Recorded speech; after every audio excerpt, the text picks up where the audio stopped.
Okay, so today is the day to talk about Chapter 2 of The Idiot.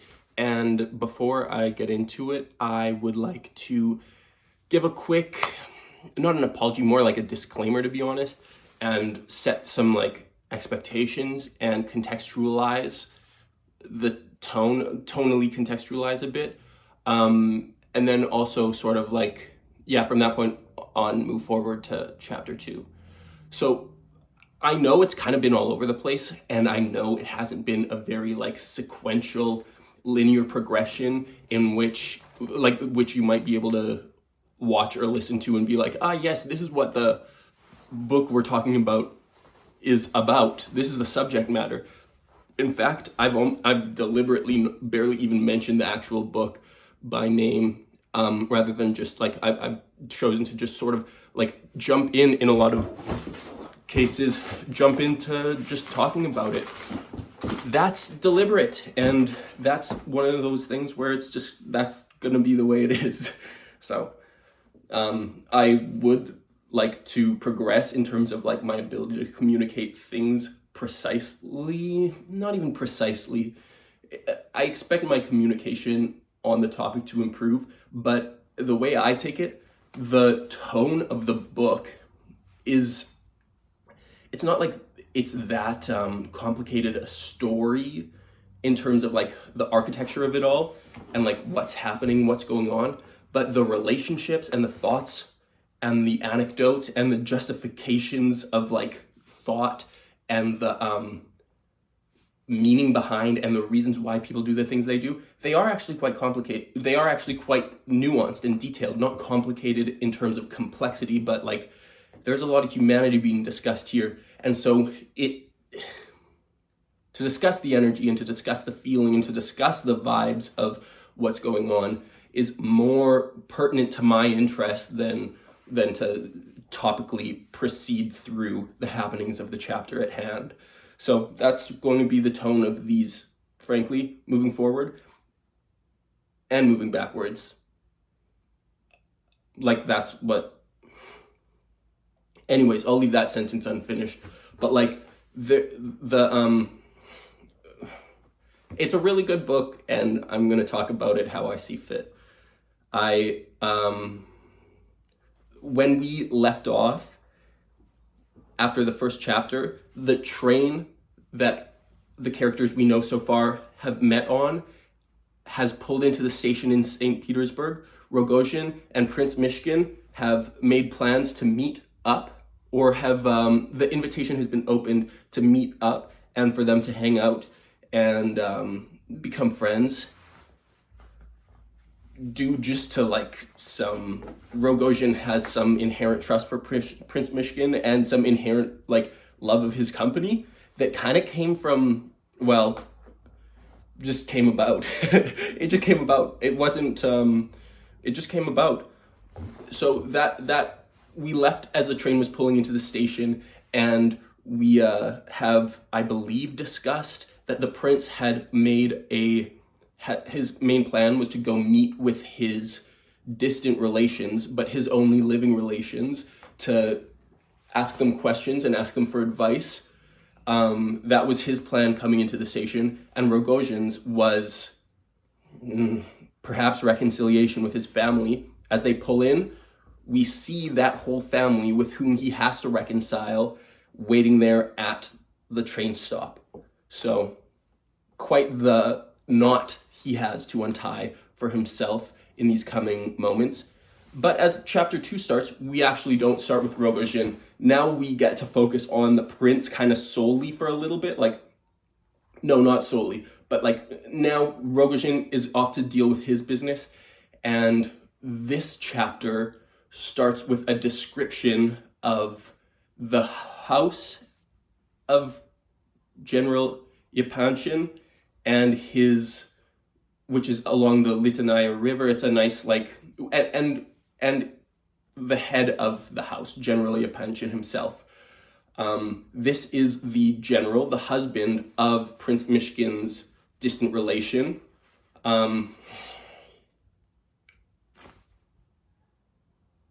I can't remember her name off the top of my head.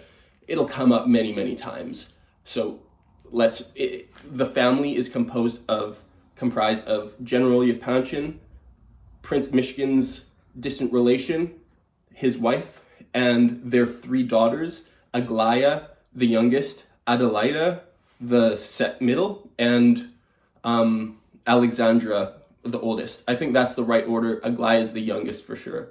The chapter opens with a description of their house. General Yapanchin was the descendant of a common soldier, actually, and worked his way up the ranks through his service in the military. And I guess sort of typically after outstanding service in the military for a nobleman, there is a future of land ownership and profiting from tenancy. Serfdom is a thing at this time. So like the general is like basically the owner of numerous souls, like many people who maybe work for him on, say, a farm or in a factory. That actually isn't a precise description, but functionally it's passable, so we'll leave it at that. And he has 2 houses in the city,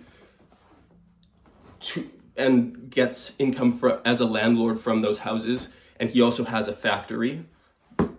And yeah, multiple estates which contribute to his purse by the service of these souls, these serfs who he is essentially the owner of, these people.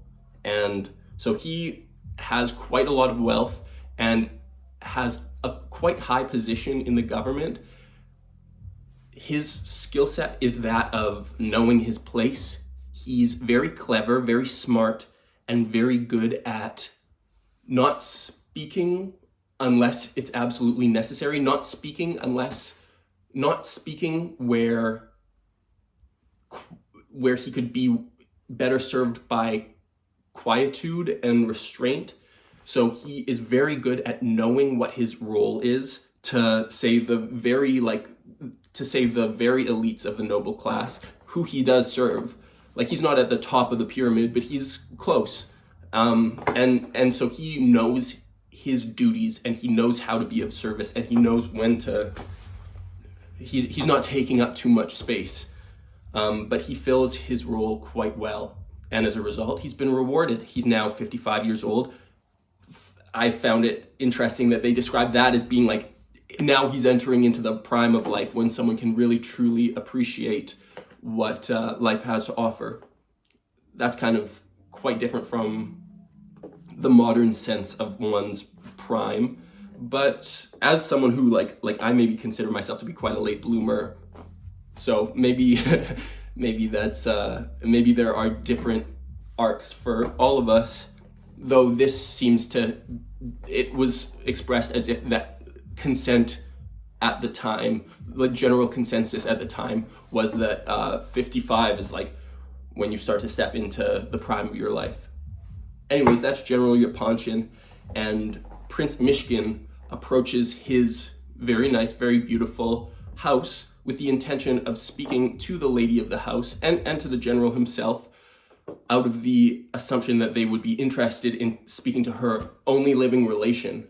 So he approaches the house, dressed as he was described in chapter 1, as being kind of like bummy, being a little bit like only the clothes on his back, and poorly dressed for the conditions, and like looks to be a stranger in these lands type of deal, and looks lost, is my interpretation. And so he approaches the house, and they had been expecting him, I think, and he had written a year prior, never got a response from his relation, the lady of the house. But to the best of my understanding, he was expected. So he walks into the house. There's a servant who takes him to an anteroom, which is like a waiting room basically. And there's another servant there whose job it is to announce him to the general. This is Prince Mishkin. Here is his business type of deal. And so this second servant, the announcer, it's his job, which he takes very seriously. He's been in this job for a while, and as for a servant job, it's quite a good job. He's in his 40s. He's been at this for some time, and it's really his profession. He's of high rank. He considers himself, and among his peers, he very much is, of high importance to the general. So he takes his job pretty seriously, and also it's kind of on him if he lets some bum in who's like claiming to be a prince and turns out he's not. Like, that looks bad on the guy. So he is kind of like interrogating the prince a little bit, trying to garner how he might introduce him. And he's asking these questions because this guy does not look like a prince in front of him. This guy looks like someone who should not have the audience of the general. And so he's asking questions, and he becomes progressively more suspicious because of how the prince is responding to him. The prince does not comport himself with much artfulness. Like, he doesn't have very specific or like high manner in how he comes across as like someone who wants something. There's no cloaking of intentions. There's no hiding things. There's no speaking down to the servant. And so the servant finds this, as their interaction goes along, I think the servant finds it pleasant and can't help but carry on the conversation. But at the same time, he finds it quite odd and quite suspicious that a supposed nobleman is speaking to him eye to eye. Like, that's not what you're supposed to do. And so he's asking these questions, and he's kind of interrogating him so he knows, so he can figure things out, and so that he does his due diligence pretty much. And so he is asking the prince these questions. Oh, you must not be from here. And the prince is like, and he kind of hesitates in asking that question. Like, surely you're not ... from here. And the prince is like, well, when you hesitated there, you were trying to be polite, right? But what you really wanted to ask is like, surely I'm not the Prince Mishkin? Like, sure, because of how I'm dressed and because I'm how I'm presenting myself to you, you surely wanted to ask, but didn't out of politeness, whether I'm the prince at all. And the servant was kind of taken aback and didn't really know how to answer. But they get to talking, and he says, like, I assure you, I have no intentions that I have not made clear. I want to talk to the general and ask for his advice, essentially. As my only living relation, I thought it might be of service to them, or it might be of interest to them to meet me and to speak with me, but I have no expectations. And I promise to you, I'm not coming here asking for money. I know that's likely the primary thing you have to vet for. No, not me. And so he, but I am from foreign lands. At least for these past 4 years, I have been in Switzerland, and then my doctor had taken me across Europe. And just due to the like frank and open nature of the prince, the servant kind of can't help but continuing the conversation to like, oh, where have you been? And he tells him these stories of France and a comparison of the two, the lawfulness and how civility was different between France and Russia, how they exercised capital punishment in France.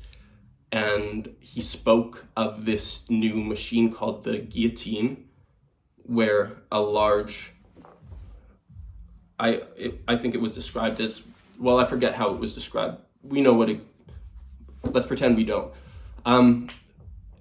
He was describing a guillotine wherein the blade would come down and cut off the head. And he was talking about this experience where it was the event of the town square which had been much looked forward to in this town in France that he was in. And this man had been convicted of a crime. It wasn't described specifically, that crime, but he was telling the servant how awful it is for someone to be sentenced to death, and for that sentence to just sit above their head, and for them to be forced to do nothing but wait in a cell for it to fall on them. And he was describing the sentiment of this man who was a grown man and who was just weeping from sadness at the loss of his life before it even happened. The prince was saying how if you were murdered in a robbery or in any situation, then at least you got to, it surely would be better than to die by guillotine after having been sentenced.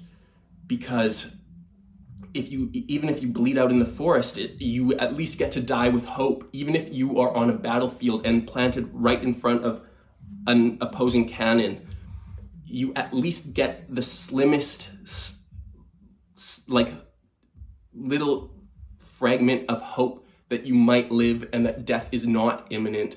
But once a sentence is carried out and it is decided that you will die, and then you have to spend a certain amount of time until that fate is exercised upon you, just waiting for it to happen. It's like he describes hope as like this identity within itself, like it's the accompaniment to your soul that is to eventually leave your body. And without it, you spend this time, the animal part of you wants to escape and wants to try as hard as possible. But when you're in prison, when you have no hope and no means of escape, surely you must be like the animal part of you must want to escape, but there's no means to do so. And the part of you that isn't described by biology, the soul, is left alone and is abandoned by hope. And so there's just this destitute phase when you're a month, a week, 5 minutes, a minute from the end of your life, from the moment where your soul leaves your body. It's described as excruciating. And the prince was recounting this story to the servant, and the servant had found himself kind of mesmerized, like he had in thinking of the guillotine, he had these feelings, but he had never described them such as the prince had. And in doing so, he was given feelings of softness and feelings of connection to the prince. He accepted that the interaction they were having was odd, but he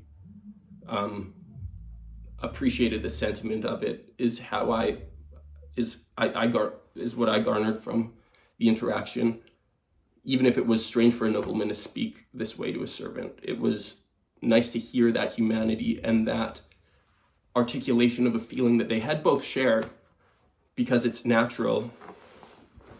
And so the servant actually didn't really have anything to say. Earlier, the prince had asked to smoke, and it hadn't been possible. And I think the only thing the servant was able to offer the prince in return to this story of his time in France and his witnessing and perspective on this carried out sentencing of death by guillotine, I think the only thing the servant had to offer him in return to this connective articulation of the underlying feeling both of them had was, oh, well, you're not supposed to smoke in here, but there's a servant's room off to the side, and, well, you could smoke in there a little bit, just don't tell anyone. And this is like clearly highly, this is not how the servant normally behaves. He's very loyal, very by the rules, and, but I don't know, I found that to be expressive of the gratitude he had for the prince. So he offered that, but it turns out as right after he offered, the door to the general's office opens. So there's no longer time to smoke. So someone else comes out. a man who works for a company owned by the general named Gavrila Ardalionich, comes out, and so begins the next chapter, essentially. I think there were a few more sentences, but frankly, I'll describe them in the next one. Yeah. And the prince will never see this servant again, presumably, but they connected well, and they connected deeply over the course of such a brief interaction in which the prince had just come out and been frank with his human experience. And I think that made the servant feel more connected to himself too. And I think he was grateful for that. For at first he was very hesitant. At first he was almost treating the prince like he was an idiot because of how he failed to adhere to the expectations of the dynamic which was expected of him in that situation when interacting with a servant. And he certainly treated him with ramping suspicion until a certain inflection point where the expressed humanity of the prince was so significant that like the servant could no longer define him by his supposed title of prince, and had to just be grateful for the eye-to-eye conversation that they were having. So after this, with that, kind of concludes their time together and the prince's time in the waiting room. And now, presumably, the servant will introduce him to the general with gratitude.